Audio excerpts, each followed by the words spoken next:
கரூர் சம்பவம் தமிழக அரசியல் வரலாற்றில் மிகப்பெரிய ஒரு கரும்புள்ளி என்பதில் மாற்று கருத்து கிடையாது.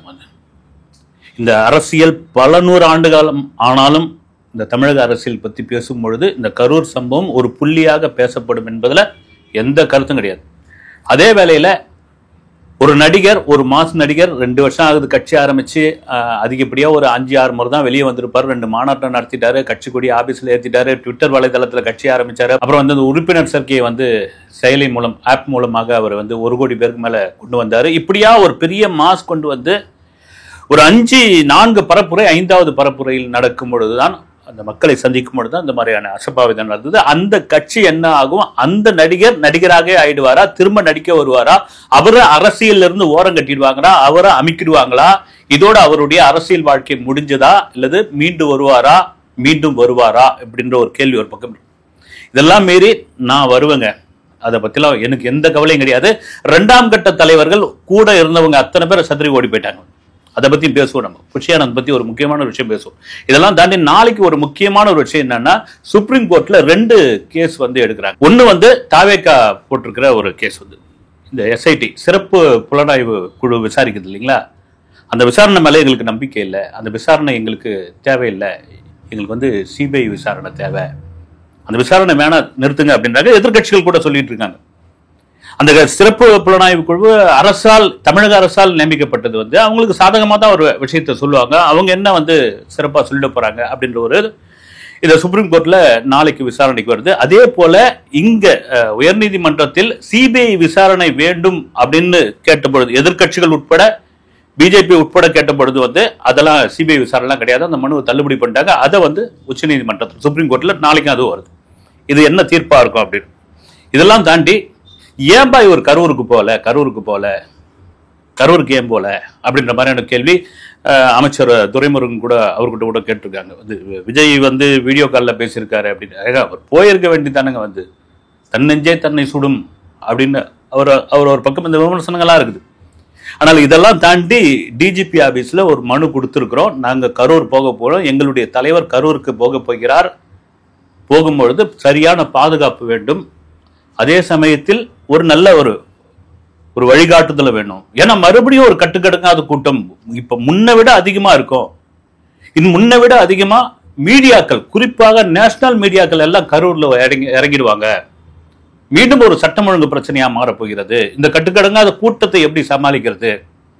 ஒருவேளை இதுக்கு அனுமதி கொடுக்கலாம் அப்படின்ற ஒரு முடிவுக்கு வரும்பொழுது தாவேக்காவில் உள்ளவர்களுடன் போலீஸும் பேசக்கூடும். அவங்களும் பேசி ஒரு முடிவு எடுப்பாங்க. விஜய் அப்படி போயிட்டாரு, கரூருக்கு போகிறார் அப்படின்னா அது எந்த மாதிரியான ஒரு பிரதிபலிப்பை கொடுக்கும்? அவருக்கு சரியான எல்லாரையும் ஒரே இடத்துல மீட் பண்ணுவாரா, அல்லது தனித்தனியா மீட் பண்ணுவாரா? அவருக்கு எதிர்ப்பு இருக்குமா, ஆதரவு இருக்குமா? இப்போ ஒரு நண்பர் கூட சொல்லிட்டு இருந்தார், பயங்கரமான எதிர்ப்பு இருக்குங்கன்னு. இல்லை, இந்த வீடியோ காலில் பேசுறது கூட நமக்கு தெரிஞ்ச நண்பர்கள்லாம் சொன்னது, கரூர்ல இருந்து சில பேர்லாம் சொன்னது. அப்புறம் வீடியோ காலில் பேசுனவங்களாம் கொடுத்த பேட்டி சிலதெல்லாம் அவங்க என்ன சொல்லியிருக்காங்கன்னா, நீங்க உடஞ்சிடாம இருங்க, விஜய நீங்க உடஞ்சிடாம இருங்க, நீங்க தைரியமா இருங்க அப்படின்னு. இப்போ ஒருவேளை அவங்க டென்ஷனா இருந்தா என்ன பண்ணிருப்பாங்க? இந்த காலை அட்டன் பண்ணிருக்க மாட்டாங்க. உங்களால தானையா வேணாம், அந்த காலை வேணாம், நீ பேசாதுன்னு இருப்பாங்க. உருகி உடஞ்சி அழுது இருக்கிறார் விஜய். அதனால தான் அதை ரெக்கார்ட் பண்ணாதீங்க, அதை பொதுவெளியில் கொடுக்காதீங்க, நான் பேசுனதை பத்தி எந்த இதுவும் வேணாம், வீடியோ கிளிப்பிங்ஸ் எதுவுமே வேணாம், என் மேல அன்பு இருக்கிற நீங்க அப்படின்னு குறிப்பா அது ரொம்ப வருத்தப்பட்டு சொல்லுகிறார். நான் தான் படிச்சு சொன்னேங்க, குழந்தையெல்லாம் கூட்டின்னு வராதீங்கன்னு, ஏங்க கூட்டின்னு வந்தீங்க அப்படின்னு சொல்லி ரொம்ப கண்ணீர் விட்டு அழுதுருக்காப்புல. இது ஒரு சினிமா தனமோ அல்ல கிளைசரின் போட்டுக்கிட்டோ பண்ணது கிடையாது. அந்த இடத்துல எவ்வளவு பெரிய கல் நெஞ்சக்காரராக இருந்தாலும் கண்டிப்பாக உடஞ்சி விடுது. காரணம் என்னன்னா, ஏங்க நம்மளை நம்பி வந்த கூட்டங்க, நம்மளை நம்பி வந்த கூட்டம். ஒரு 9வது படிக்கிற ஒரு பையனுடைய வீடியோ பெரும் வைரலா போயிட்டு இருக்கு. அந்த பையனுடைய வீடியோ தான். ஏன்னா அந்த பையன் தான் கடைசியா டிஸ்சார்ஜ் ஆகி வெளியே வந்திருக்கான். காயமுற்றவர்கள் இருக்காங்களே 100க்கும் மேற்பட்டவர்கள், அந்த பையன் தான் கடைசியா டிஸ்சார்ஜ் ஆகி வந்திருக்கிறான். அவன் முகம் முழுக்க பார்த்தீங்கன்னா அந்த தழும்பா இருக்குது. அவன் என்ன சொல்றான், விஜய் வந்திருக்காருன்னு தெரிஞ்சு என் மாமா தான் என்னை கூட்டு போனாரு. போன உடனே ஒரு 7 மணி வரைக்கும் அப்படியே சைலண்டா தான் இருந்தது. ஒரு 7:15 மணி விஜய் நெருங்கி வர கட்டுக்கடுங்க அந்த கூட்டம் எங்கிருந்து வந்ததுன்னே தெரியல. நாங்க விஜயை பார்த்தே ஆகணும் அப்படின்றதுக்காக ஒரு பேனர் மேல ஏறணும். எங்களோட சேர்ந்து இன்னும் பல பேர் ஏறினாங்க. அந்த பேனர் வந்து ஆட ஆரம்பிச்சது, கீழே விழுந்தது. என் முகத்தில் அத்தனை கால்களும் வந்து அப்படியே அழுத்த ஆரம்பிச்சது. அது மட்டும்தான் தெரியும். அதுக்கப்புறம் வந்து நான் வந்து மயக்க நிலைக்கு போயிட்டேன். திரும்ப கண் முழிச்சு பார்க்கும்போது நான் வந்து ஹாஸ்பிட்டலில் இருக்கேன், என் முகமெல்லாம் இது மாதிரி ஆயிடுச்சு அப்படின்னு அவன் சொல்கிறான். வந்து அந்த சின்ன பையனை ஒரு வளர்ந்த ஒரு ஆள் எப்படி கூட்டு மாதிரி இது கூட விஜயை ரொம்ப பாதிச்சிருக்குது. இது வந்து ஏங்க நாங்கள் திரும்ப திரும்ப அறிக்கையாக கொடுக்குறோம், திரும்ப திரும்ப சொல்கிறோம், கர்ப்பிணிகள் வர வேணாம், அது வர வேணாம், வயசானவங்க வர வேணாம், மாற்றுத்திறனாளி குழந்தைங்க வர வேணான்னு ஏங்க அதை கேட்க மாட்டேன்றீங்கன்னு வந்து இதுதாங்க ரொம்ப முக்கியமான ஒரு விஷயம். இதுதான் பேசும் பொருளாக மாறி இருக்குது. இது விஜய்க்கே கூட வருத்தமாக இருக்கணும். இந்தியாவில் படித்தவர்கள் அதிகமுள்ள மாநிலங்களில் முன்னேறி கொண்டிருக்கும் மாநிலம் தமிழகம் அப்படின்ற பொழுது என்னையா இது காட்டு மிராண்டித்தனமா இருக்குது? நார்த்தில் கூட இப்படி கிடையாதையா, ஏயா இப்படி? இது உண்மையிலேயே ஒரு திரும்பவும் பார்த்தீங்கன்னா விஜய்க்கு அவருடைய சினிமா வாழ்க்கையை தாண்டி அரசியல் வாழ்க்கையில் ஒரு கரும்புள்ளி தான். சரி, இந்த கூட இருந்தவங்களாம் அத்து விட்டு ஓடி போயிட்டாங்க இல்லைங்களா, இவங்களாம் எங்கடா சாமி அப்படின்னு உடனே ஒரே ஒருத்தர் மட்டும் வந்து பேசியிருக்காரு, ராஜ்மோகன் மட்டும்தான் பேசியிருக்காரு. ராஜ்மோகன் கூட 2ஆம் கட்ட தலைவரா 3ஆம் கட்ட தலைவர் அது விடுங்க, வந்து பேசிட்டார். வந்து பேசிட்டு என்னை பத்தி என்னென்னவோ பேசியிருக்காங்க, இது பண்ணியிருக்காங்க. நாங்கள் எங்கேயும் ஓடலை, எதுக்காக பயப்படல.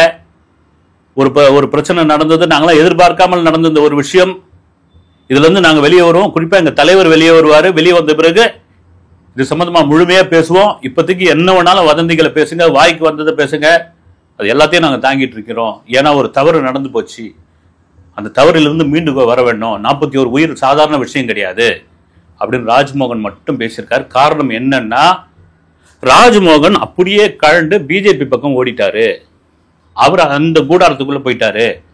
அவர் வந்து அப்படியே வந்து தாவேகாவை பிஜேபி கூட நினைப்பதற்கான ஒரு பாலமாக ஒரு மறைமுக வேலையை செய்து கொண்டிருக்கிறார்னு வந்த ஒரு விஷயம் தான் அவரை பேச வச்சது. சரி, மற்றவங்களாம் எங்க சாமி? புஷி ஆனந்தன் ஒருத்தர் இருந்தார், அவர் எங்க அப்படின்னா, தேடுறோம், தேடிக்கிட்டு இருக்கோம், தேடுவோம், தேடுறோம், தேடிக்கிட்டு இருக்கோம், தேடுவோம் அப்படின்ற மாதிரி ஆகிட்டே இருக்குது. வந்து ஏன்னா கடைசியாக அந்த சம்பவம் நடந்த பொழுது விஜய் கிளம்பி கரூர்ல இருந்து திருச்சிக்கு போகிறார். திருச்சியில் போகும்போது ஒரு ஹைவேல புஷி ஆனந்தை இறக்கி விட்டு போகிறார்.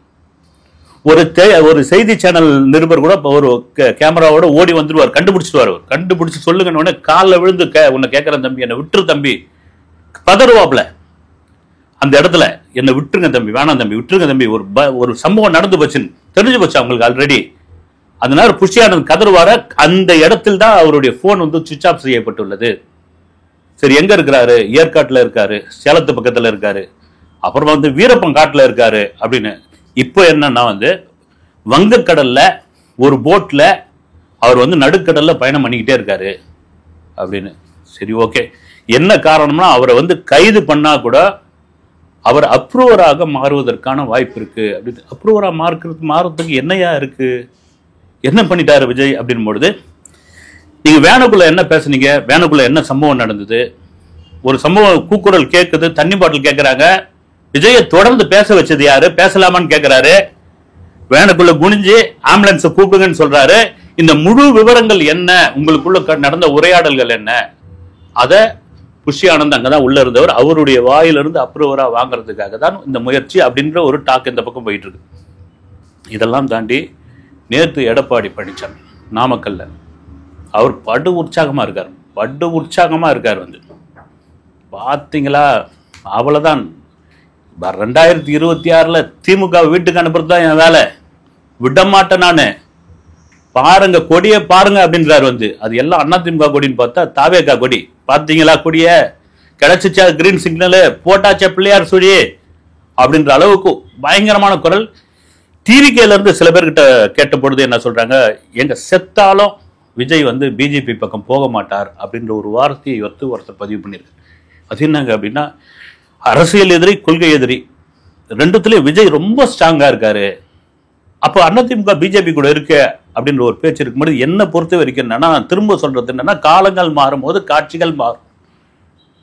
அதாவது நாம வெற்றி பெறுமோ இல்லையோ, திமுக ஜெயிக்க கூடாது 2026 எலெக்ஷன்ல, அது ஒரு பக்கம். பிஜேபி கொள்கை எதிரியா கூட இருந்து மாட்டோம், அரசியல் எதிரி தான் எங்களுக்கு முக்கியமான ஒரு விஷயம். அதை தாண்டி அதிமுகவுடன் தாவேகா கூட்டணி வைத்தால் மட்டும்தான் உங்களுடைய பலத்தை 2026 முழுமையாக காட்ட முடியும் அப்படின்னு விஜய்க்கு வேண்டப்பட்டவர்கள் சொன்னதாக ஒரு தகவல். உண்மையும் கூட அது. நீங்க தனிச்சு நின்னீங்கன்னா 4 முனை போட்டியா மாறும், அது திமுகவுக்கு பெரும் பலமாக மாறும் அப்படின்ற மாற்று கருத்து இல்லவே இல்லை, அதுல இல்லவே இல்லை. அதையெல்லாம் மீறி விஜய் சம்பந்தப்பட்ட ஆட்கள் எல்லாம் எங்கெங்க இருக்காங்களோ அவங்க கிட்ட வந்து கேள்வி கேட்கறது. இப்ப அவர் விஜயோடைய நண்பர் சஞ்சய், அவர் ஏதோ ஒரு சினிமா ஃபங்க்ஷன் வந்திருக்காரு, அவரை பிடிச்சிக்கிட்டு வாங்க விஜய் ஏன் பயப்படுறாரு, உங்க நண்பர் தானே, விஜய் ஏன் ஓடி ஒழிஞ்சுக்கிறாரு, விஜய் வர சொல்லுங்கன்னு அவர் ரொம்ப வேதனையா வந்து, ஏங்க அப்படி ஓடி ஒளிகிற ஆள் கிடையாதுங்க விஜய், எனக்கு தெரியுங்க, எனக்கு வந்து ரொம்ப சைல்ட்ஹுட் ஃப்ரெண்டு, ஒன்னா படிச்சவங்க. விஜயோட இன்னொரு முகம் ஒன்று இருக்குது வந்து, விஜய் அப்படி ஒன்றும் கோழையான ஆள் கிடையாது. நீங்க திரும்ப திரும்ப இந்த பிரச்சனையை இந்த கேள்வி என்கிட்ட கேட்காதீங்க, இது பணம் சம்பந்தப்பட்ட ஒரு விழா, நீங்க விஜயை பாருங்க அப்படின்னு. உண்மையாவே விஜய் வந்து எந்த விதத்திலையும் வந்து சோர்ந்து போகவில்லை, ஒரு ஃபோர்ஸா இருக்காரு, முன்ன விட அதிகமா இருக்காரு. என்ன வருதோ பாத்துருவோம், எடுத்தாச்சு, ஒரு காலம் முன்ன வச்சாச்சு, என்ன நடந்துச்சு, ஒரு சம்பவம் நடந்துச்சு, அந்த சம்பவத்திற்கு காரணம் யாருன்னு ஒரு விசாரணை இருக்கு, அந்த விசாரணை நியாயமான விசாரணையா போயிட்டு இருக்க சமயத்துல ரைட்டு.